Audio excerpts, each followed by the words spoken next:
আসসালামু আলাইকুম রহমতুল্লাহি ওয়া বারাকাতুহু। আলহামদুলিল্লাহ ওয়াসসালাতু ওয়াসসালামু আলা রাসূলিল্লাহ ওয়া আলা আলিহি ওয়া সাহবিহি ওয়া মান ওয়ালা, আম্মা বাদ। 14 নম্বর অনুচ্ছেদ আজকে হচ্ছে আদ-দাফনু ওয়া তাওয়াবিউহু, দাফন এবং তার আনুষঙ্গিক কার্য। আজকে 119 নম্বর পেজ।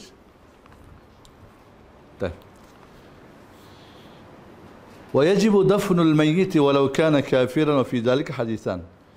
মৃত ব্যক্তি কাফের হলেও তাকে দাফন করা ওয়াজিব, আর এই ব্যাপারে দুটি হাদিস রয়েছে। মুসলিমকে তো আমরা দাফন করব, বাট যদি কাফেরও মারা যায় আর সেখানে আমাদেরই দায়িত্ব হয়, অন্য কেউ না থাকে তাকে দাফন করার, সেটা করতে হবে। জাহিলিয়াতের আরবদের যুগেও তারাও কিন্তু দাফন করতো, কারণ তারা তো মিল্লাত ইব্রাহিম মানত, বাট শিরিক কুফর বেদাত ঢুকে গেছিলো। যেমন আমাদের সমাজ এখন অনেকে হয়তো রাসূলকে মানে, আল্লাহকে মানে, বাট কিছু জিনিস ঢুকে গেছে যেটা শরীয়তের না। তো ওরা এক পর্যায়ে এমন শিরকে ঢুকছিল যে এক আল্লাহর জায়গায় 360টা মূর্তির ইবাদত করতে, বলতো যে আমরা তো ইব্রাহিমের লোক।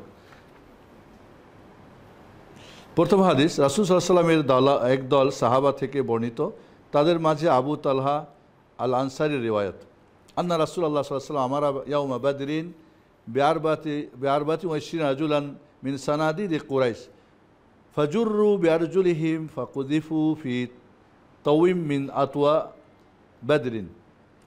بدر خبيث مخبث بعضهم على بعض إلا ما كان من أمية بن الخلف فإنه انتفق في درعه فملأها فذهبوا يحركوه فتزايل فقروه وألقوا عليه ما غيبه من التراب والحجارة।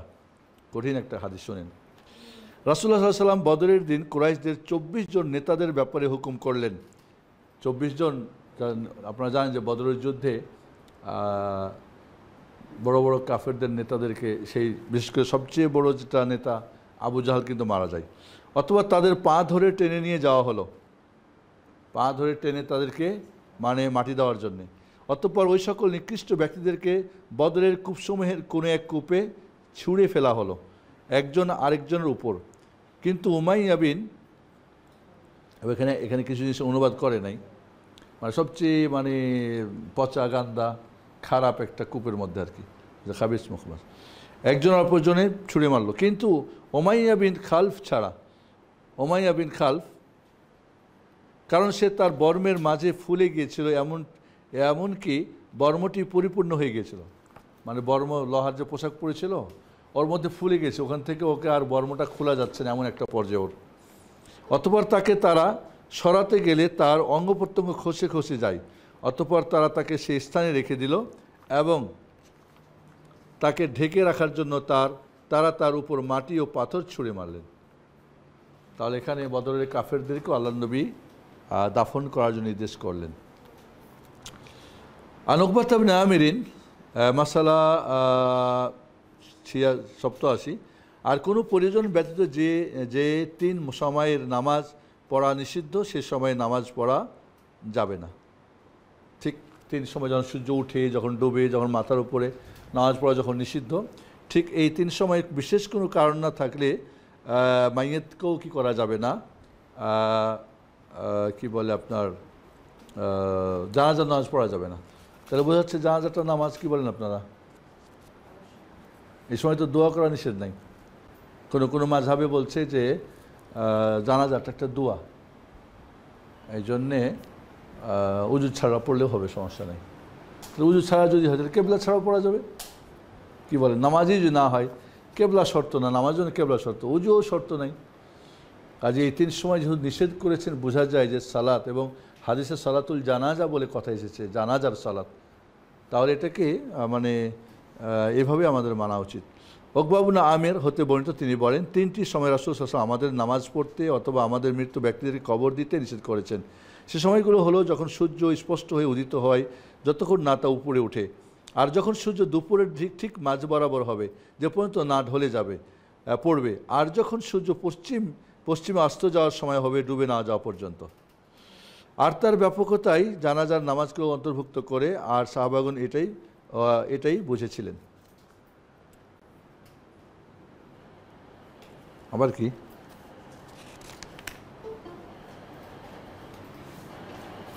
আমি কি ভুল করছি না কি, কোন দিকে গেলাম? আচ্ছা, আমি অন্য পেজে চলে গেছি। ও আচ্ছা, ফ্যান আমাকেই করছে আর কি। তাই তাকে দ্বিতীয় হাদিস, আমি অন্যটাই আগেরটাই চলে গেছিলাম, সরি। তাই তো বুঝি কোন দিকে গেলাম। রাজিয়াল আলী থেকে যে হাদিসটি, আলী রাজিয়াল হতে বর্ণিত, তিনি বলেন আবু তালিব যখন মারা গেলেন, জানেন যে রাসূলের চাচা আবু তালেব কাফির অবস্থায় মারা গেছিলেন, এবং আল্লাহ নবী শেষ মুহূর্ত তাকে লা ইলাহা পড়ার জন্য অনেক চেষ্টা করেছিলেন, কিন্তু কাফির মুশরিকের বড় বড় নেতারা তাকে বারবার বলছিল যে আপনি এখন মৃত্যুর সময় বাপদার ধর্ম ছেড়ে দিবেন তো সারা জীবন আপনার পরিবারকে মানুষ লাঞ্ছনা করবে। হ্যাঁ, আমি রাসূল সাল্লাল্লাহু আলাইহি ওয়াসাল্লামের কাছে গেলাম, অতঃপর বললাম নিশ্চয় আপনার বৃদ্ধ পথভ্রষ্ট চাচা মরে গেছেন, কে তাকে ঢেকে রাখবেন? রাসূল বললেন তুমি যাও। কারণ আলী রাদিয়াল্লাহু আনহু তো কী হচ্ছে, চাচা হচ্ছে, তাই না? তুমি যাও, তাকে ঢেকে আসো, আর তোমার নিকট আসার পূর্বে কিছুই বলবে না। ও, আমার নিকট আসার পূর্বে কিছুই বলবে না। আলীকে বললেন যাও, মাটি দিয়ে আসো, আর আমি আমার কাছে আসার আগ পর্যন্ত কোনো কথা কারোর সঙ্গে কিছু বলবো না। আলী রাদিয়াল্লাহু বললেন সে তো মুশরিক অবস্থায় মৃত্যুবরণ করেছে। তৎপর রাসূল সাল্লাল্লাহু আলাইহি ওয়াসাল্লাম বললেন তুমি যাও ও তাকে ঢেকে আসো। মানে আলী রাদিয়াল্লাহু মানে তাকে দাফন করতে অস্বীকৃতি জানাচ্ছিলেন। কাফের মানুষ, মুশরিক মানুষ, কেন আমরা তা ঢাকতে যাব? তিনি বলেন না, ঢেকে আসো, সে তো মুশরিক অবস্থায় মৃত্যুবরণ করেছে। আচ্ছা, আলী রাদিয়াল্লাহু বললেন তাকে আমি ঢাকলাম, তারপর রাসূল সাল্লাল্লাহু আলাইহি ওয়াসাল্লামের কাছে এলাম, তিনি বললেন যাও গোসল করে তারপর আমার কাছে আসার পূর্বে আর কিছু বলবে না। তো বললেন যাও গোসল করে আসো, কারণ কাফির তো নাপাক, অপবিত্র না। মুসলিম মাইয়েতকে যদি গোসল দেয় বা ঢাকে তো সুন্নত, মুস্তাহাব গোসল করা, কিন্তু কাফিরকে যেহেতু করছে, তিনি বললেন যাও গোসল করে তারপর আমার কাছে আসার পূর্বে কিছুই করবে না। আলী রাদিয়াল্লাহু বললেন আমি গোসল করলাম, তারপর রাসূলের কাছে এসে এলাম। আলী রাদিয়াল্লাহু বললেন রাসূল সাল্লাল্লাহু আলাইহি ওয়াসাল্লাম আমার কাছে জন্য কয়েকটি দোয়া করলেন, যা আমার কাছে লাল উটনি এবং তার বদলে অপেক্ষাও অধিক আনন্দ দিন। যেহেতু একটা কাজ করে আসলেন, আপনারা জানেন যে রাসূল সাল্লাল্লাহু আলাইহি ওয়াসাল্লামকে সবচেয়ে যিনি হেল্প করেছিলেন দাওয়াতের কাজে আবু তালেব, যাকে আমরা তার ডিফেন্স মন্ত্রী বলতে পারি। এবং সাহাবায়ে কেরাম জিজ্ঞেস করছিলেন যে ইয়া রাসূলুল্লাহ, আপনাকে যে আপনার চাচা এত সহযোগিতা করেছে দাওয়াতের কাজে, তো আপনি কি কিয়ামতের দিন তার কোনো উপকারে আসবেন? আপনার তো উপকার করেছে উনি। তো রাসূল বললেন যে হ্যাঁ আসবে, তবে এইটুক হবে যে জাহান্নামের সবচেয়ে সহজ আযাবটা হবে আমার চাচা আবু তালেবের, আর সেটা হবে লোহার দুইটা জুতা, আগুনের গরম করা দুইটা জুতা তার পায়ে পরে দেওয়া হবে, আর ওই জুতাতে তার এতই গরম হবে যে মাথার মগজটা টকবক করে ফুটবে। ইয়া রব, কঠিন একটা কথা। আলী রাদিয়াল্লাহু বললেন রাসূল আমার জন্য কয়েকটি দোয়া করলেন, যা আমার কাছে লাল উটনি, আরবদের কাছে লাল উটনি সবচেয়ে কি দামি, এবং তার দলের অপেক্ষাও অধিক আনন্দ ছিল। আর আলী রাদিয়াল্লাহু যখনই কোনো মৃত্যু ব্যক্তিকে গোসল দিতেন তখনই তিনি গোসল করতেন। এটা কাফের যদি হয় গোসল করাটা জরুরি, বাট মুসলিম যদি হয় মুস্তাহাব, উত্তম। ওয়ালা ইউদফানু মুসলিমুন মা কাফিরিন ওয়ালা কাফিরুন মা মুসলিম বাল ইউদফানু মুসলিমু ফি মাকাবিল মুসলিমিন ওয়াল কাফির ফি মাকাবিল মুশরিকিন কাযালিকা কানা আল আমরু আলা আহদিন নবী ওয়াস্তামাররা ইলা আসরিনা হাদা। 89 মাসালা, কোনো মুসলিমকে কাফিরের সাথে দাফন করা যাবে না এবং কোনো কাফিরকেও কোনো মুসলিমের সাথে দাফন করা যাবে না। মুসলিমের সাথে একাধিক ব্যক্তি কবর দেওয়া যাবে, কাফিরদেরকে দেওয়া যাবে, বাট কোনো মুসলিম আর কাফির একসঙ্গে দাফন করা যাবে না। এবং মুসলিমকে মুসলিমের কবরস্থানে দাফন করা এবং কাফিরকে দাফন করা হবে মুশরিকদের কবরস্থানে। এই জন্যে যদি কোনো বেনামাজি মারা যায়, এই ব্যাপারে যেটা সঠিক ফতোয়া যে তাকে গোসল দেওয়া যাবে না, লা ইউসাল ওয়ালা ইউসাল্লা আলাই, জানাজা পড়া যাবে না, ওলা ইউদফান ফি মাকাবিল মুসলিমিন, এবং তাকে মুসলিমদের কোনো কবরস্থানে কবর দেওয়া যাবে না।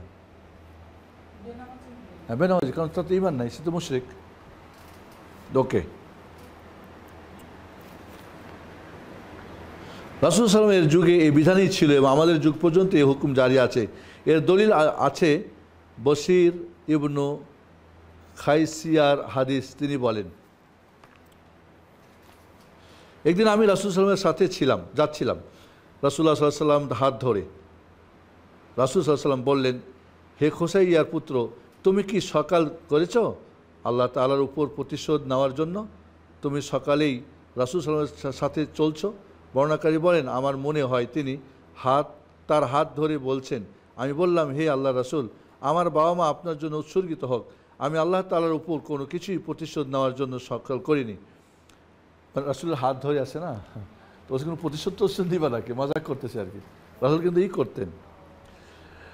আল্লাহ তাআলার উপর আল্লাহ তাআলা আমার সাথে উত্তম আচরণ করেছেন। অতঃপর তিনি মুশরিকদের কবরস্থানে আগমন করলেন আর বললেন, এরা নিশ্চয় অনেক মঙ্গল অতিক্রম করেছে। এ কথাটি 3 বার বললেন। এরপর তিনি সাল্লাল্লাহু আলাইহি ওয়াসাল্লাম মুসলমানদের কবরস্থানে এলেন আর বললেন, এরা অনেক মঙ্গল পেয়েছে। এ কথাটি 3 বার বললেন। কি বুঝলেন? ওরা মঙ্গল অতিক্রম করেছে, পাই না, এরা মঙ্গল পেয়েছে। অতঃপর আমাদের মাঝে তিনি সাল্লাল্লাহু আলাইহি ওয়াসাল্লাম পথ চলছিলেন, হঠাৎ দেখলেন একজন লোক জুতা পায়ে কবরের ফাঁকে ফাঁকে হাঁটছেন। রাসূলুল্লাহ সাল্লাল্লাহু আলাইহি ওয়াসাল্লাম বলেন, হে জুতাওয়ালা, তোমার জন্য ধ্বংস, তোমার জুতা খোলো। লোকটি রাসূল সাল্লাল্লাহু আলাইহি ওয়াসাল্লামকে দেখে চিনতে পেরে জুতা দুটি খুলে ফেলে দিলেন। কবরস্থানে জুতা পরে হাঁটা নিষেধ, তবে এখন তো ওই যে কবরের ফাঁকে ফাঁকে এখন তো রোড বানিয়েছে কবরের ভিতর দিয়ে হাঁটার, সেটা তো হয়তো যেহেতু রাস্তা হাঁটতে পারে, বাট কবরের মাঝ দিয়ে আশেপাশ দিয়ে হাঁটা নিষেধ। জাস্ট এটা হলো কি তাকে অসম্মান না করা। মাইয়েত, এখন রাসূল বলছেন একটা মুসলিম ব্যক্তি জীবিত অবস্থায় যেমন সম্মান, মৃত্যুর পরে তাও তার সম্মান। কারণ অলমোস্ট আল্লাহর ওয়ালি, ঠিক না? প্রত্যেকটা মুমিন কিন্তু আল্লাহর ওয়ালি, মুমিন নারী পুরুষ। আমাদের দেশে তো ওলি হইতে হলে পীর জটলা হইতে হবে না, যে কেউ, প্রতিটি মুসলিম আল্লাহর ওয়ালি। নিশ্চয় উপলিখিত বিষয়টি আরও স্পষ্ট হয় ওই বর্ণনা থেকে যে মুমিন মুসলিমের কবরস্থান জিয়ারতকালে কী বলতে হবে আর কাফিরদের কবরস্থান অতিক্রম করার সময় কী বলতে হবে, এর বর্ণনা শীঘ্রই কবর জিয়ারত সম্পর্কে আসবে। কাফিরদের কবরস্থান জিয়ারত করা জায়েজ আছে, জানেন না? না, আপনি যখন কবর হয়তো কোনো খ্রিস্টানদের কবর বা হিন্দুদের শ্মশান, সেখানে আপনি দাঁড়াতে পারেন, তবে তার জন্য দোয়া করতে পারবেন না। মৃত্যুর কথা স্মরণ করতে পারবেন, পরকালের কথা, নিজের মৃত্যুর কথা, বাট সালাম ও দোয়াদের জন্য দোয়া করা যাবে না। কিন্তু মুসলিমদের ক্ষেত্রে আপনি তখন দোয়া করবেন, আসবে পরে বলতেছেন। মাসালা 90, কবরস্থানে দাফন করা সুন্নত, কারণ নবী সাল্লাল্লাহু আলাইহি ওয়াসাল্লাম মৃত্যুকে বাকি কবরস্থানে দাফন করতেন। যেমন এ সম্পর্কে অনেকগুলো হাদিস এসেছে এবং এর অনুকূলে কিছু কিছু বিভিন্ন স্থানে অতিবাহিত হয়েছে। তার মাঝে খাসাসিয়ার পুত্রের হাদিস নিকটবর্তী, যা পূর্বের মাসালায় বিগত হয়েছে। এবং মৃত্যুকে কবরস্থান ব্যতীত অন্য কোথাও দাফন করার কথা সালাফদের, মৃত্যু না তো মৃতকে হবে না, মৃতকে কবরস্থানের ব্যতীত অন্য কোথাও দাফন করার কথা সালাফদের কারো নিকট হতে পাওয়া যায়নি। কিন্তু বেশ কিছু হাদিস পাওয়া গেছে যা নবী সাল্লাল্লাহু আলাইহি ওয়াসাল্লাম এর বিশেষত্ব, যেমন প্রমাণ এর উপর আয়েশা এর হাদিস। মূলত মারা গেলে কবরস্থানে কবর দিত। আমাদের দেশে দেখা যায় পারিবারিক কবরস্থান বানায় বা বাড়ির পাশে একটা কবর বাঁধাই দেয়। বা আমাদের দেশের একটা নিয়ম হলো, আরে মরার পরে নিজের জমিতে কবর হতে হবে বা মসজিদের পাশে হতে হবে। ওই যে কবি নজরুল বলছে না যে মসজিদের পাশে কবর দিয়ে ভাই আজান যেন শুনতে পাই। বেটা, জীবদ্দশায় তুমি হিন্দু বিয়ে করছো, হিন্দু কালচারে সব জীবন নষ্ট করছো। অবশ্য কবি নজরুলের জীবনটা একটু ব্যতিক্রম, তাকে যেটা বোঝা যায় যে তাকে পাগল করে দেওয়া হয়েছিল। সে তো প্রায় অনেক বছর কথা বলতে পারে না। এটা হিন্দুদের বা বিশেষ করে রবি ঠাকুরদের ছিল আর কি এখানে। হ্যাঁ, তো এখানে যেটা হচ্ছে যে কবরস্থানে কবর দিতে হবে, এটাই নিয়ম।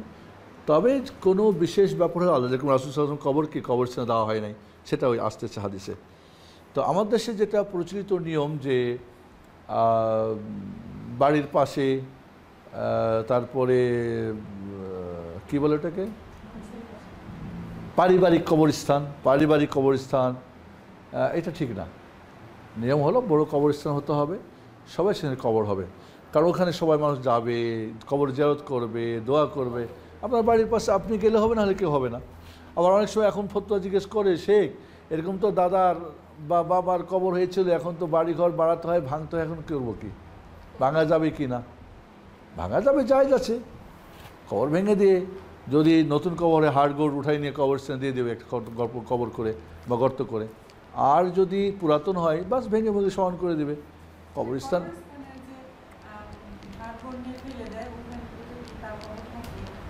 সমস্যা নেই, কী সমস্যা? যদি মনে করার অনেক সময় করে যে এটা শহর, এগুলিতে যেহেতু জায়গা কম, ওরা হয়তো প্রতি 10 বছর পরে ভেঙে ভেঙে হাড্ডু পারে এক কোণার মধ্যে রেখে দিয়ে বাকি আবার কবরের জন্য রেডি করে, কোনো সমস্যা নেই, জায়গা আছে, সমস্যা কী? হ্যাঁ, এই যে এরকম সমস্যা আমাদের গ্রাম অঞ্চলে কবরের জায়গা নাই, বা আগে হয়তো এখন আরেকটা সমস্যা দাঁড়াচ্ছে চাইন, সেটা হলো যে কবরস্থানে হয়তো দিয়ে গেছে মুখে মুখে, হয়তো কাগজপত্র করে যায় নাই, আজ হয়তো 50-100 বছর পরে নাতিপোতারা বলছে না এটা তো কাগজ নেই, এটা তো আমাদের, হ্যাঁ কবর তাহলে ভাঙো এখন। এমনও ঘটনা ঘটতেছে, বা অনেক সময় হয়তো কবরস্থান কবর দিয়ে গেছে, এখন রাস্তা হচ্ছে, আর ওই কবর ভাঙতে হচ্ছে, ভাঙা যায় যাচ্ছে। মোট কথা পুরাতন কবর হলে শুধু ভেঙে দিলেই হয়ে যাবে, যেমন মসজিদ নববী যেখানে হয়েছে, এটা কবরস্থান ছিল আগে, ভেঙে ভেঙে মসজিদ বানানো হয়েছে পরে, সেখানে কাফেরদের কবরস্থান ছিল এখানে। জি আপু,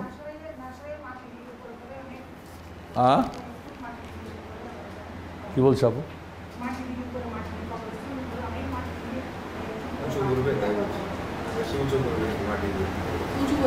আসবে আসবে, কেমন উঁচা করবে আসবে, কতটুকু উঁচা করতে হবে আসবে। হ্যাঁ, তাহলে কবরস্থানে কবর দিতে হবে বিশেষত্ব কোনো কারণ, বিশেষ কোনো কারণ ছাড়া। দেখুন রাসূলের হাদিসের ব্যাপার, রাসূলের কবরের ব্যাপারে মা আয়েশা বলছেন, আন আয়েশা রাদিয়াল্লাহু আনহা قالت لما قبض رسول الله صلى الله عليه وسلم اختلفوا في دفنه فقال ابو بكر سمعت من رسول الله صلى الله عليه وسلم شيئا ما نسيته قال ما قبض الله نبيا الا في موضع الذي يحب ان يدفن فيه فدفنوه في موضع فراشه। আয়েশা রাদিয়াল্লাহু আনহা বর্ণিত, তিনি বলেন রাসূলুল্লাহ সাল্লাল্লাহু আলাইহি ওয়াসাল্লাম যখন ইন্তেকাল করলেন, ইন্তেকাল শব্দটা ব্যবহার করা ঠিক না, বিশেষ করে রাসূলের জন্যে। ইন্তেকাল শব্দটা একটা বাতিল আকিদা থেকে আসছে।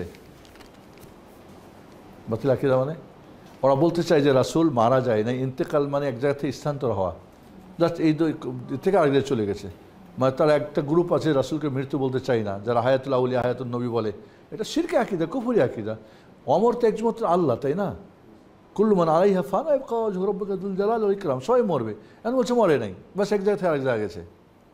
তো এই যে আকিদা থেকে ইন্তেকাল শব্দটা ব্যবহার করে, ইন্তেকাল ফরমিয়েছেন, ইন্তেকাল হইয়াছেন, না মারা গিয়েছেন, আল্লাহ কোরআনে বলছে আফা ইমাতা, মৃত্যু আপনি মরলে, মরার কথা আছে, তুফিয়া, যে দেখেন রাসূল মারা গেছেন যখন বলছেন, কবিদা যখন দান কবজ করা হয়েছে,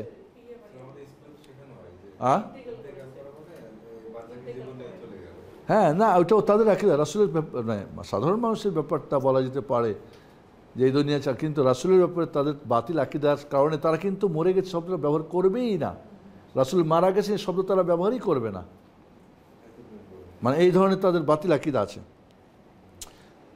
আসলে আমার দিনকে ধ্বংস করার জন্য আমাদের দিনের ভিতরে অনেক কিছু ঢুকানো হয়েছে।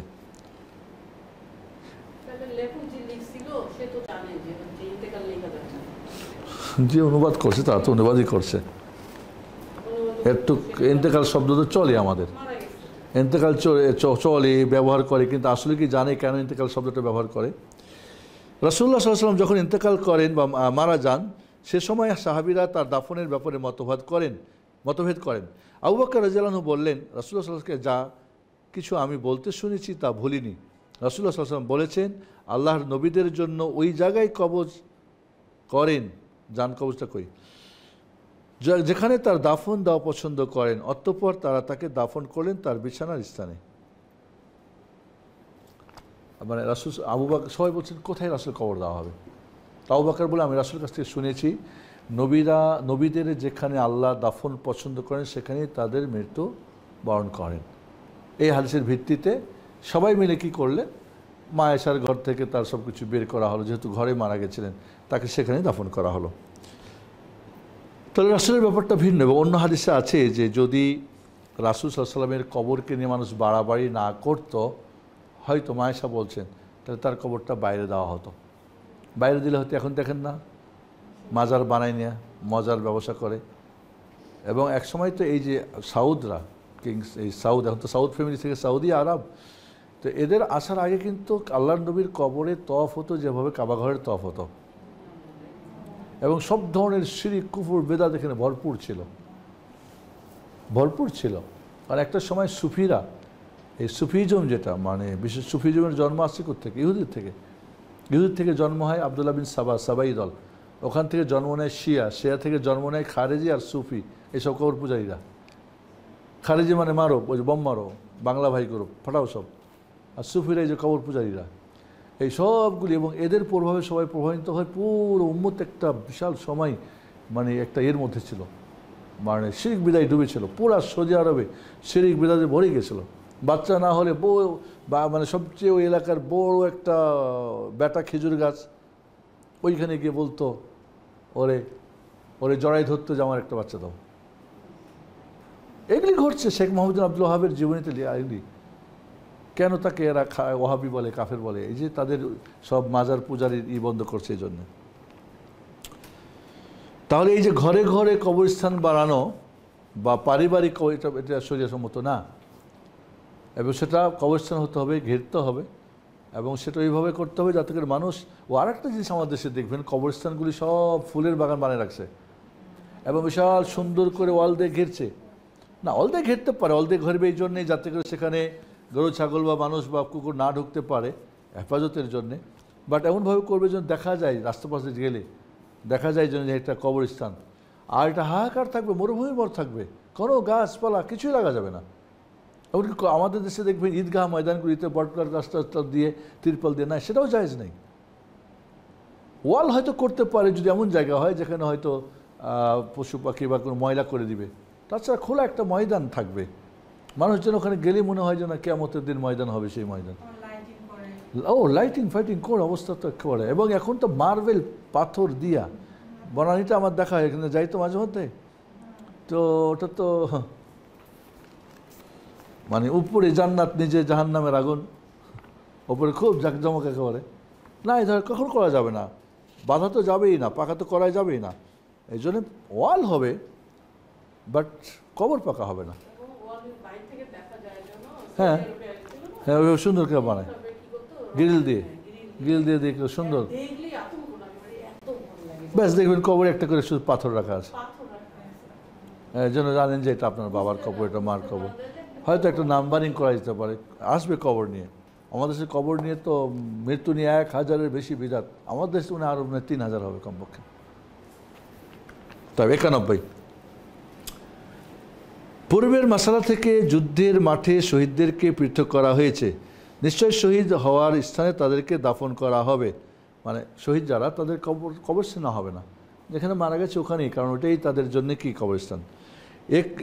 আচ্ছা, এক কবর থেকে অন্য কবরকে তাদের স্থানান্তর করা যাবে না, কারণ এ সম্পর্কে জাবির হতে বর্ণিত হাদিস, এবং তাকে স্থানান্তর করা যাবে না। তবে ওমর রাদিয়াল্লাহু আনহুর যুগে, ওমর রাদিয়াল্লাহু আনহুর শাসনকালে বদরের যুদ্ধের সাহাবীদের যেখানে কবর দেওয়া হয়েছিল, তো পানির তোড়ে ওই মাটি কেটে তাদের পাগুলি বের হয়ে গেছিল।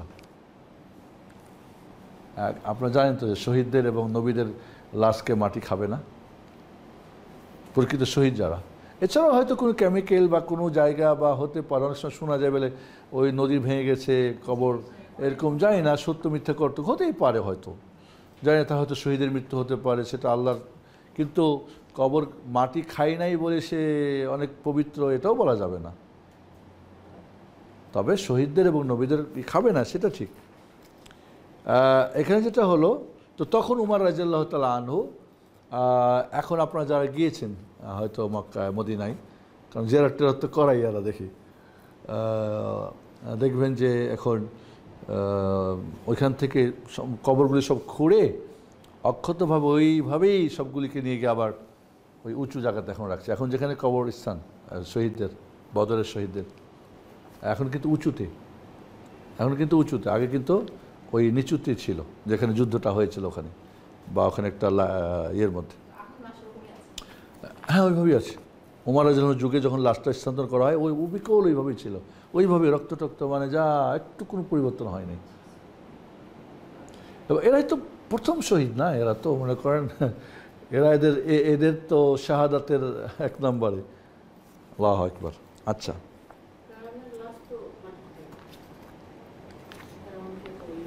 তিনি বলেন রাসূলুল্লাহ সাল্লাল্লাহু আলাইহি ওয়াসাল্লাম মদিনা হতে মুশরিকদের দিকে গমন করলেন তাদের সাথে যুদ্ধ করার উদ্দেশ্যে, মানে পুরো একটা ইয়ের ঘটনা বলতেছে আর কি, বদরের যুদ্ধের। আমার পিতা আব্দুল্লাহ আমাকে বললেন, হে জাবির ইবনে আব্দুল্লাহ, মদিনাবাসীর প্রতি দৃষ্টি নিবদ্ধকারীদের থেকে তুমি দূরে থাকবে না। আমার অবস্থা কি দাঁড়ায় তা জানা পর্যন্ত। আমি আল্লাহর শপথ করে বলছি, আমি যদি মেয়েদের রেখে না যেতাম তবে আমি পছন্দ করতাম যে তুমিও আমার সম্মুখে যুদ্ধে শহীদ হবে। মানে বাবা শহীদের তামান্না আশা করতেছে, আর ছেলেকে বলছে যেহেতু আমার অনেকগুলো মেয়ে আছে দেখাশোনা করি, যদি আমার মেয়েরা না থাকতো চাইতাম আমি বাব্বাটা দুইজনেই শহীদ হয়ে যেতাম। দেখছেন, এই জন্য কালকেও বললাম যে সত্যিকারে আমরা কিন্তু মানে সাহাবীদের কাছে আমরা ঋণী, আমরা ঋণী এই সমস্ত সাহাবীদের কাছে যারা শহীদ হয়ে গেছেন, সুমাইয়ার কাছে, আম্মার এসিদের কাছে, যারা তখন মারা গেছেন, বিলালের কাছে, সেই সময়কার তার কারণ তাদের যে জান মাল কোরবানি করে গেছেন সেই জন্য তো আজকে আমরা দিন পেয়েছি। নাহলে এই ভারতবর্ষে হিন্দুদের এই মূর্তি পূজা ছাড়া আর কী করতে পারতাম আমরা? তো তাদের কাছে আমরা ঋণী, এবং তাদের ঋণ পরিশোধ করার জন্যে আমাদের তাদের রাস্তায় থাকা দরকার। আমরা যে যতটুক যেখান থেকে পারি আমরা দিনের জন্য কাজ করা, কীভাবে এই দিন আরেকজনের কাছে যাবে, একজন কীভাবে দিন শিখবে, কীভাবে দিন মানবে, শরীরটা কীভাবে পাবে, তখনই তাদের ঋণ পরিশোধ হবে। তাছাড়া আমাদের ঋণ পরিশোধ হবে না, আমরা অনেক ঋণী তাদের কাছে। জি, আচ্ছা কে আছে আমাদের এই জানমাল দিয়ে তাদের মতোই করবে? আর সেই সুযোগও আছে নাকি আজকাল? সেই সুযোগও তো নেই। জাবির রাদিয়াল্লাহু বলেন, আমি মদিনাবাসীর প্রতি দৃষ্টি নিবদ্ধকারীদের মধ্যেই মাঝে থাকতাম, মানে মদিনার দেখাশোনার ব্যাপারে। এমত অবস্থায় পানি বহনকারী এক উটে চড়ে আমার ফুপু আগমন করলেন আমার পিতা আর আমার মামাকে সাথে নিয়ে। অতঃপর মদিনায় তাদেরকে নিয়ে প্রবেশ করলেন কবরস্থানে দাফন করার উদ্দেশ্যে। হঠাৎ এক আহ্বানকারী এসে বললেন, রাসূলুল্লাহ সাল্লাল্লাহু আলাইহি ওয়াসাল্লাম আপনাদেরকে মৃত ব্যক্তিদের ফিরিয়ে নিয়ে যেতে বলেছেন, যাতে করে সেই স্থানে তারা শহীদ হয়েছেন সেখানেই দাফন করতে পারেন। মানে অলরেডি তারাকে মানে তার মামাকে আর তার বাবাকে ওরা ওখান থেকে নিয়ে আসছেন দাফন করার জন্য। তো আসলে আওয়াজ আসলে না, তাদের ফেরত নিয়ে আসো, ওখানে কবর দেওয়া যাবে না। ওকে,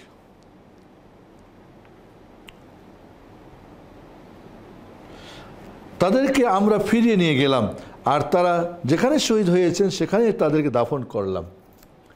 তাহলে বোঝা গেল যে কবরস্থানেই কবর হবে ব্যক্তি বা বিশেষ কোনো কারণ ছাড়া। শহীদরা যেমন রাসূলের ব্যাপারটা যদি ভিন্ন, এর কেমন তো হতে পারে যে তাকে দাফন করতেই হবে, কিন্তু কোনো কবরস্থানে দেওয়া যাচ্ছে না, কবরস্থান হয়তো ডুবে গেছে কথার কথা বন্যাতে, অথবা হয়তো কোনো রাষ্ট্রীয় কোনো বাধা নিষেধ থাকতে পারে, হতে পারে যে না করা হবে না, এখানে দিতে হবে, হতে পারে তো হয়তো যে সে রাষ্ট্রবিরোধী হয়তো বা রাষ্ট্রদ্রোহী কোনো কেস তাকে করা হয়েছে, যে কোনো একটা হতে পারে। তাহলে এরকম ঘটনা ঘটলে ভিন্ন। তাছাড়া কবরস্থানেই কবর দিতে হবে, এই না যে অমুক মারা গেছে দেলোয়ার হোসেন সৈয়দি আল্লামা সৈয়দি, তার আল্লামা সৈয়দির ইয়েতে ফাউন্ডেশনে গিয়ে কবর দিতে হবে, এটা শরীরের সম্মত না। আমি তো দেখেছি ওদের কবর দেওয়াটা পুরাটাই বেদাতি সিস্টেম। ফুল বানাইছে, জানাজা জানে না, কবর দিয়েছে। এইভাবে আমি আমাদের ঠাকুরগাঁ মাদ্রাসা,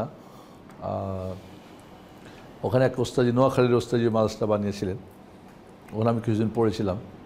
উনি মারার পরে মাদ্রাসার এক ফিল্ডের মধ্যে তার কবর। কেন? যেটা আপনি বললেন যে ওই মসজিদের পাশে, তারপরে হয়তো কি বলে ঈদগাহর পাশে, না এরকম সিস্টেম না। এবং আজকাল দেখা যায় বেশিরভাগ মসজিদগুলো সামনে কবরস্থান, পিছনে মসজিদ, এবং একটাই ওয়াল না, দুই ওয়াল হতে হবে। এক ওয়ালে নামাজ পড়া যাবে না, কবরস্থান আলাদা ওয়াল হতে হবে, মসজিদ আলাদা ওয়াল হতে হবে। হ্যাঁ, যদি ডানে বামে পিছনে হয়, এবং ডানে বা পিছনে একটা হচ্ছে বিশেষ করে মাজারগুলি সব কবর কেন্দ্রিক মসজিদ। একটা মাসলা জেনে রাখেন, কোথাও যদি যান আর দেখেন নামাজ পড়তে হবে আর এই কবর ছিল ওকে কেন্দ্র করে মসজিদ, তাহলে নামাজ পড়া হারাম, চলবে না। হ্যাঁ, আগে মসজিদ ছিল, সেখানে হয়তো ডানে বামে কেউ কবর দিয়েছে, সেটা তখন চলবে। আমাদের দেশে দেখুন আমার দেশের অনেক মসজিদ কবর কেন্দ্রিক, বিশেষ করে মাজারের মসজিদগুলো। মাজার কেন্দ্রিক কোনো মসজিদে কখনোই নামাজ পড়বেন না। কোনো কারণে হয়তো যেতেও পারেন দেখাশোনা দেখতে বা ভিজিটে, খবরদার ভুল করে সেখানে নামাজ পড়বেন না। আর কেউ যদি নামাজ পড়ে থাকেন আর মনে থাকে কত ওয়াক্ত, সেই নামাজগুলি রিপিট করবেন, এগেন ভরে নেবেন। গেছিলেন একবার, পড়ে নেবেন। আল্লাহ মাফ করুক। মাসালা 92, কোনো কারণ ব্যতীত নিম্নবর্ণিত অবস্থায় দাফন করা বৈধ নয়। তিনটির সময়ে দাফন করা। এত নম্বর মাসলাতে পূর্বলিখিত উকবা বিন আমিরের হাদিসে অনুযায়ী হাদিসের শব্দ হলো সালাসু সাআতিন কানা রাসূলুল্লাহ সাল্লাল্লাহু আলাইহি ওয়াসাল্লাম ইয়ানহানা আন নুসাল্লিয়া ফিহিন্না আও আন নাকবিরা ফিহিন্না মাউতানা।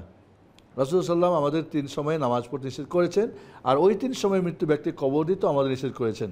আর কবর যদি নিষেধ হয় তাহলে জানাজাও নিষেধ, কারণ কবর দিয়েই তো কি বলে, কবর দেওয়ার আগে তো জানাজা পড়বেন, ঠিক না? ওকে। খ, জাবিরের হাদিস অনুযায়ী রাতে দাফন করতে নিষেধ করেছেন। ফাজাজার নবী সাল্লাল্লাহু আলাইহি ওয়াসাল্লাম আইয়ুকবার আর-রাজুলু ফিল লাইল হাত্তা ইউসাল্লা আলাইহি ইল্লা আইয়াতাররা ইনসান ইলা যালিক। রাসূলুল্লাহ সাল্লাল্লাহু আলাইহি ওয়াসাল্লাম এক ব্যক্তিকে রাতে কবর দেওয়ার কঠোর বাক্য উচ্চারণ করেছেন। মানে রাতে কবর দেওয়া হয়েছে, মানে শক্ত করে বলছেন, কেন তোমরা করেছো, ধমকি দিয়েছিলেন। জানাজার নামাজ না পড়ে রাতে দাফন করার কারণে, তাহলে বিশেষ যদি কোনো কারণ হয় যে রাতেই করতে হচ্ছে, করবে। মাসালা কত, এটা কই গেল বা 35 মাসালায় 25 নম্বর মাসালায় এ সম্পর্কে বিস্তারিত আলোচনা করা হয়েছে। মাসালা 93, একান্ত প্রয়োজনে রাতে লাশ দাফন করা বৈধ, প্রয়োজন হলে বাতি কবরে প্রবেশ করানো জায়েজ আছে। আমরা আগে পড়েছি যে মায়েরকে যখন কবরে নেবে বাতি জ্বালাবে না, আগুন জ্বালাবে না, তাই না? এখন তো রাত, হয়তো ইলেকট্রিসিটি লাইট নাই, তাহলে কবরে হারিকেন বা কিছু দিয়েও করতে পারবে, সমস্যা নেই। আন ইবনে আব্বাস রাদিয়াল্লাহু আনহু আন্না রাসূলুল্লাহ সাল্লাল্লাহু আলাইহি ওয়াসাল্লাম আদখালা রাজুলান কাবরাহু লাইলান ওয়া আসরাজা ফি কবরি। নিশ্চয় রাসূলুল্লাহ সাল্লাল্লাহু আলাইহি ওয়াসাল্লাম রাতের বেলা এক ব্যক্তিকে তার কবরে দাফন করেছেন এবং কবরের চেরাগও ব্যবহার করেছেন। চেরাগ কি, ওই যে কুপি আর কি। মাসালা 94, কবর সুন্দর করা, প্রশস্ত করা এবং গভীর করা ওয়াজিব, এই ব্যাপারে 2টি হাদিস আছে। সুন্দর করা মানে টাইলস লাগাবেন না, মানে একটু সুন্দর করে। আসলে হচ্ছে কি, এটা হচ্ছে কি বিষয়টা যে যেহেতু মুসলিম ব্যক্তি জীবিত মৃত্যু অবস্থায় কি সম্মানিত, দুনিয়ায় তো সে তো তার মতো করে একটা বাড়িতে ছিল, তো এখন তো তার পরকালের বাড়িতে এইটাই, ঠিক না? তো ওইখানে মাটির ঘরটাকে একটু যেন সুন্দর করে কাটা হয়, গভীর করা হয়। এর মানে যে কোনো মতো করে দিয়ে দিলেন না, এটা তাকে সম্মান করা হল না। তার বাড়ি এটা, এখন সে পরকালের, সেটা সুন্দর করা, এটাই তাকে বোঝানো হয়েছে। আবার এখান থেকে যেন কেউ না বুঝে যে এবার তো সুন্দর মানে টাইলস লাগাও। হ্যাঁ, عن هشام بن عامر قال لما كان يوم أحد أصيب من المسلمين وأصاب الناس جراحات فقلنا يا رسول الله الحفر علينا لكل إنسان شديد فكيف تأمرون؟ فقال احفروا وأوسعوا وأعمقوا وأحسنوا وادفنوا 2 و3 في القبر وقدموا أكثرهم قرآنا قال فكان أبي ثالث 3 وكان أكثرهم قرآنا فقدم. الله أكبر. হিসাব ইবনে আমির রাদিয়াল্লাহু হতে বর্ণিত, তিনি বলেন, উহুদের দিন মুসলমানদের অনেকেই শহীদ হলেন এবং অনেকেই আহত হলেন। আমরা বললাম, হে আল্লাহর রাসূল, প্রত্যেক মৃত্যু ব্যক্তির জন্য কবর করা আমাদের জন্য খুবই কষ্টকর, এখন আমাদের কি করতে বলেন? রাসূলুল্লাহ সাল্লাল্লাহু আলাইহি ওয়াসাল্লাম বললেন, কবর খনন করো এবং তা প্রশস্ত করো ও তা গভীর করো, সৌন্দর্য করো এবং 2-3 জনকে একটি কবরে দাফন করো। আর যে কোরআন পড়া অধিক জানে তাকে আগে কবরে রাখো, মানে কিবলার দিকে রাখতে হবে। জাবির বললেন, আমার আব্বা ছিলেন 3 জনের 3য় জন এবং তিনি তাদের 3 জনের মাঝে কোরআন অধিক জানতেন বলে তাকে আগে কবরে রাখা হলো। আল্লাহু আকবার। এটা কবরের, এটা কোরআনের সম্মান, এটা কোরআনের সম্মান।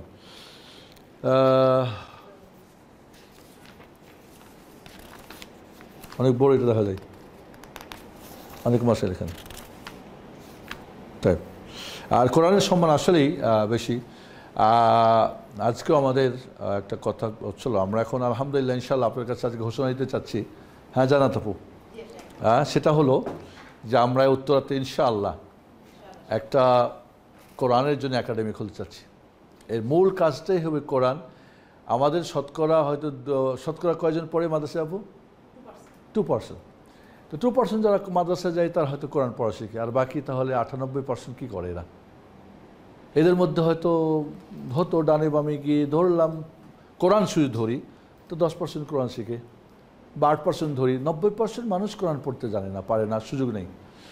তো আমরা আলহামদুলিল্লাহ জায়গা দেখতেছি। আমি চাচ্ছি 7 নম্বর সেক্টরে একটা সুন্দর, যাতে করে মধ্যখানে হয়, সবাই চৌদিকে আসতে পারে, এদিক থেকেও আসতে পারে, এদিক থেকে। তো আমরা দেখতেছি অবশ্য একটু এখানে ভাড়া বেশি, একটু অন্য সেক্টরের চাইতে। 3 নম্বর 7 নম্বর জানা একটু ভাড়া বেশি। আমি 7 নম্বর 18 নম্বর রোডে ছিলাম, ওখানে প্রায় একটা বড়ো বাসাতে ছিলাম। ওখানে আমি ক্লাস করতাম, এই ক্লাসটা ওখানে হতো আগে আমার। কত প্রায় 22-23 স্কোয়ার ফিটের বাসা একটা। তো ওখানে ননির পাশে ওই যে আগে কাবাব ফ্যাক্টরি ছিল, যে আগে যেখানে, ওর এই পিছনে। তো আশা করছি আমরা নাম রাখতে চাচ্ছি রিয়াদুল কোরআন একাডেমি। রিয়াদুল কোরআন একাডেমি। এখানে আমরা মূলত লার্নিং কোরআন, রিডিং কোরআন,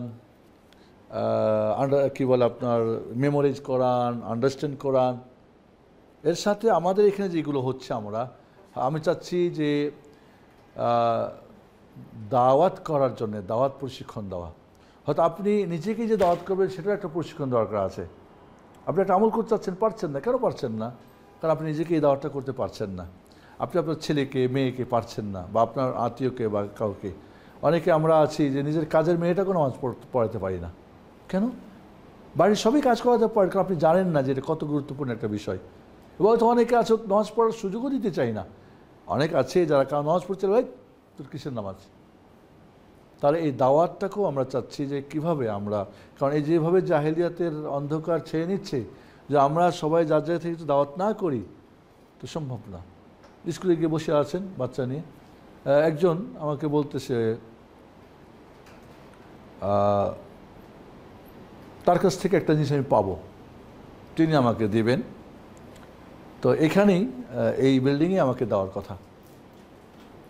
উনি আমাকে মেসেজ দিয়েছেন, শেখ আমি ওই গেটে দিয়ে দেবো, সিকিউরিটিকে দিয়ে দেবো, আপনার হাতে একটু নিয়ে দেবেন, শেখ কিছু মনে করবেন না। কারণ কি, উনি প্রতিদিন তার মেয়েকে 3:30টার সময় নিয়ে যান, 9টার সময় বাড়ি নিয়ে আসেন টিউশন থেকে। চিন্তা করেন, তার মেয়েটাকে দুনিয়ার শিক্ষার জন্য এতটুক সময় তিনি দিতে পারেন, বাট দিন শেখানোর জন্য তার কী আছে? তো যাই হোক, এর সাথে আমরা আকিদা, সিরাত, ইবাদাত, মুআমালাত, আখলাক, যেটা আমাদের ক্যারেক্টার, যেটা আমাদের ম্যানারগুলো, এই ধরনের আমরা চাচ্ছি, আমরা শুরু করতে চাচ্ছি একেবারে 3 ইয়ার্স যে বাচ্চাদের বয়স, এমন ছোট বাচ্চাকে, যেখানে আপনি তখন হয়তো ভাবছেন আপনি পেলে না, কোরআনের সঙ্গে তাকে পেলে দেন, কোরআনের সঙ্গে খেলুক বাচ্চাটা। তো এইভাবে 3 বছর থেকে শুরু করে কবরে যাওয়ার পর্যন্ত যে কেউ যেন কোরআন শেখার একটা সুযোগ পায়, এটা আমাদের মূলত উদ্দেশ্য। এবং কোরআন যদি আপনি শিখেন এবং শেখান, তাহলে তো আপনি সর্বোত্তম ব্যক্তি, ঠিক না? খায়রুকুম মান তাআল্লামাল কোরআন ওয়া আল্লামা। এবং শিখা মানে এই না যে শুধু আপনাকে পড়াবেন, শিখানোর ব্যবস্থা আপনি টাকা দিয়েও তো হতে পারে, পরামর্শ দিয়ে হতে পারে। একজনকে বলতে পারেন তোমার বাচ্চাটা এখানে ভর্তি করো, সেটাও তাকে শেখার জন্য আপনি কী হলেন, অংশগ্রহণ করলেন। আল্লাহ নবী আলাইহিস সালাতু ওয়াস সালাম দেখেন মসজিদ বানানোর ব্যাপারে বলছেন যে মাম্বান আলিল্লাহি মাসজিদান বানাল্লাহু বাইতান ফিল জান্নাহ, বানাল্লাহু লাহু বাইতান ফিল জান্নাহ, যে মসজিদ বানাবে তার জন্য আল্লাহ রাব্বুল আলামিন তার জন্য জান্নাতে একটা ঘর বানাবেন। এই হাদিসের অন্য একটা হাদিস আসছে যে একটা ছোট্ট পাখির ভাষার সমান যদি মসজিদে সে কী করে হেল্প করে, তার জন্য আল্লাহ কী করবেন, জান্নাতে একটা প্লেস দেবেন। তাহলে এই না, আপনি তো পরামর্শ দিতে পারেন, আপনি তো অনেক কিছু করতে পারেন।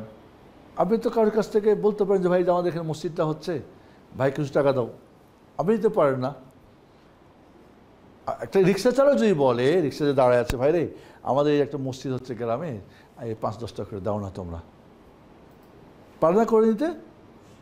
পারে। কিন্তু তো এইভাবে আমাদের দিনের কাজে, একটু আগে যে বলছিলাম সাহাবায়ে কেরাম যেভাবে তারা দিনের জন্য করেছে, আমরা কিন্তু অত্যন্ত ঋণী তাদের কাছে। ঋণ পরিশোধ না করতে পারলে জবাবদিহি করতে হবে আল্লাহর কাছে, যে আমরা যে তোমাদের যে করেছি, তোমরা কি করেছো দিনের জন্য। বরং এখন যেই দিনকে আমার একটা কথা মনে পড়লো, সম্ভবত 85-র দিকে হবে, বা 85-র দিকে সম্ভবত, সৌদি আরবের একজন খুব বাগ্নি ছিলেন, মানে ভালো দায়ী আল্লাহ, এহসান জাহির। উনি মদিনা ইউনিভার্সিটি যখন পড়া অবস্থায়, মানে ছাত্র অবস্থায় উনি যখন বক্তব্য দিতেন, তো মদিনা ইউনিভার্সিটির বড় বড় সবাই গিয়ে ওনার ওয়াজ শুনতেন। এমনকি শেখ বিন বাজ রাহিমাহুল্লাহ বলতো, এহসান জহিরের ওয়াজ কবে আছে, মানে এত সে কথা বলতো। এবং শিয়াদের বিরুদ্ধে অনেক বইটই লিখেছেন, বেদাতিদের বিরুদ্ধে। শেষ পর্যন্ত ওনার একটা আলোচনা সভায় মঞ্চে টাইম বোমা দিয়ে তাকে শিয়ারা মারছিল। বাদশাহ ফাহাদ সাথে সাথে মানে রয়্যাল বিমান পাঠিয়ে তাকে নিয়েছিল, কিন্তু তিনি মারা গেছিলেন। ওসিয়ত করে গেছেন যে আমাকে মদিনার কবরস্থানের জন্য দাফন করা হয়। এবং উনি বলতেন, দোয়া করতেন যে আল্লাহ আমাকে শহীদ হিসেবে মৃত্যু খবর দিও, যেটা উমার করতেন, আল্লাহ মারজুকনি শাহাদান ফি সাবিলিক ওয়াল মাউতা ফি মদিনাতি রাসূলিক। তোমার দিনের রাস্তায় শহীদের মৃত্যু দিও এবং তোমার রাসূলের মদিনায় মৃত্যু দিও।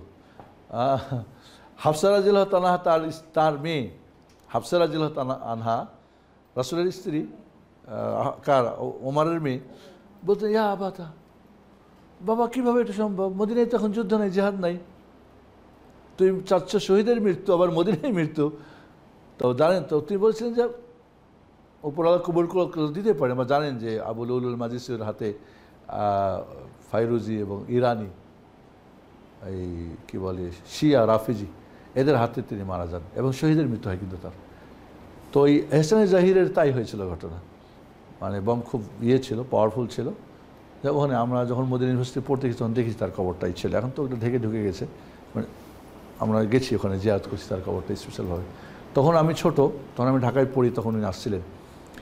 তো আমাদের মাদ্রাসার মসজিদে একটা খুতবা দিচ্ছিলেন সুন্নতের ওপরে, একটা কথা বলছিলেন ওনার উর্দু দিয়ে, जिस दिन को अल्लाह के रसूल सल्लल्लाहु अलैहि वसल्लम के सहाबाए किराम अपने ताज़े खून को बहा के तौहीद और सुन्ना कायम किए थे, आज एक किस्म के मुल्लाओं ने उस दिन को हलवा रोटी की बदला में बेच रहे हैं। और মাথাটা তো বলেছিল, কথা বললে আমাদের মসজিদের মাইক পরে হয়ে গেছিলো, মানে কাজ করে না, এত জোরে সাউন্ড, এত বড় মুখ। ওনার বড়ো ভাইকে আমি দেখছি, ফজল ইলাহিকে, সৌদি আরবে, ওনার মাশাআল্লাহ পুরো ফ্যামিলি সবাই আলেম। তো উনি বলছিলেন যে যেই দিনকে রাসূল সাল্লাল্লাহু আলাইহি ওয়াসাল্লামের সাহাবায়ে কেরাম তাদের তাজা রক্ত দিয়ে প্রতিষ্ঠা করে গেছেন, সেই দিনকে এক শ্রেণীর মোল্লা মুন্সিরাজ হালুয়া রুটির বিনিময়ে বিক্রি করে করে খাচ্ছে। আজ থেকে যদি হয় কত, মনে হয় 85 সাল সম্ভবত, মেবি 85 সালে, আর আজকে কত বছর হচ্ছে, কিন্তু আজও মনে হচ্ছে আমি ওকে দেখতে পাচ্ছি। আর এত শক্ত করে বলতেছিলেন, ওনার অনেক আলোচনা আছে। যাই হোক, তো ওইটাই হচ্ছে কথা যে আজকে ইনশাআল্লাহ আপনারা দোয়া করবেন, আপনার কাছে দোয়া চাই, পরামর্শ চাই যে আমরা এই প্রতিষ্ঠানটাকে, আমরা চাই যে সারা বাংলাদেশের জন্য একটা মানুষ যার আছে কোরআন যেন শিখতে পারে। এর সাথে আমাদের আকিদা, আমাদের সিরাত, ইবাদাত, মুআমালাত, আমাদের জুহুদের উপর আলোচনা হয়। জুহুদ মানে আখিরাতমুখী লাইফ স্টাইল কীভাবে হয়, আমাদের আখতাক যেটা ক্যারেক্টার, আদব ম্যানারগুলো, আমাদের এগুলো মরালসগুলো শেখা দরকার। ছোটো ছোটো বাচ্চারা, আমি চাচ্ছি 3 বছরের বাচ্চাকে আমি টার্গেট করব। এই বাচ্চাগুলিকে আপনি যেখানে নিয়ে যান, বাট তার আগে তাকে আমি কিছু দোয়া, কোরআনটা পড়ে শিখে যাক, আদব আখলাক হোক যেখানে। এবং আমি চ্যালেঞ্জ করব, এই বাচ্চা যেই কোনো প্রতিষ্ঠানে যাবে সেখানে গিয়ে ফার্স্ট হবে ইনশাআল্লাহ, ইনশাআল্লাহ, কোরআন দিয়ে। তো এই জন্যে আমার মনে হয় যে কোরআনের সাথে আমাদের, আমি তো বলছিলাম যে আমরা কোরআনের সবাই স্টুডেন্ট, মনে আসতো না কি শাহিন, ওটা মাঝে মাঝে করো না কেন, ওটা রিপিট দেবো মাঝে মাঝে, কোরআনের স্টুডেন্ট আমরা সবাই, আমি কোরআনের স্টুডেন্ট। আমি তো আমরা বলি না, আমি কোরআনের স্টুডেন্ট বলতে হবে। আমি করে বললে এটা কিন্তু একটা আছে, আমি যখন বলবেন এর মধ্যে একটা হিট হয় এবং নিজের মধ্যে মাইন্ড সেটে আসে, আমি কোরআন স্টুডেন্ট বলেন তো, আপনার 3 বার বলেন। এটা বারবারই করতে হবে, আমি কোরআন স্টুডেন্ট। তখন কোরআনের সঙ্গে একটা মহব্বত হবে, কোরআন পড়তে ইচ্ছা করবে। আমরা লার্নিং কোরআনই জানি না, জানলে আমরা তেলাওয়াতের অবস্থা খুবই খারাপ। যেটা রিডিং কোরআন পড়লে আমাদের যেটা মেমোরাইজ মানে হেফজখানা, আমরা কোরআন হেফজ মানে বুঝি হেফজখানা। এ কোন জাতি? এই যে মুসলিম, আপনি আপনার কোরআন হেফজ করতে হবে। কোরআনের 10টা হকের মধ্যে একটা হক কোরআনকে মুখস্থ করা। আপনি দুনিয়ার কত কিছু গান, কত কবিতা মবিতা সব কিছু মুখস্থ করেন, আর আল্লাহর বাড়ি কোরআন যেটা এক অক্ষরে 10টা করে নিকে আপনি মুখস্থ করেন না। সাধারণ মানুষের বলেন তো 1 পারা কোরআন মুখস্থ আছে টোটাল মিলে, 10টা সূরার বেশি আছে। এটা কেমন কথা? এটা আরবদের দেখেছি ওরা যে কম জানে সেও 10 পারা কোরআন হাফেজ করে, যে কম একেবারে কম সেও 10 পারা কোরআন হাফেজ। আমার দেশের হাফেজ 3টা দাঁড়ায় থাকে, তারই পড়লে ভুল করলে কিছু না, আমি দেখেছি চলে যাচ্ছে, পরে জিজ্ঞেস করি কী ব্যাপার, আবার একদম একটা বই করছি তো ওদের সম্মানে লাগছে, তারপরে জিজ্ঞেস করছি, কয় না মানে উনি ভুল করছেন, মুক্তারে জানলে একটু ওনার তো ভুল পড়ে চলে যাবা। আরব দেশে গিয়ে দেখবেন, আরব দেশে গিয়ে দেখবেন ও ব্যবসা করে, দোকানদার সাধারণ, নামাজ ভুল করলে দেখবেন যে কেউ ভুল ধরতে পারতেছে, যে কোনো জায়গা থেকে পড়লে।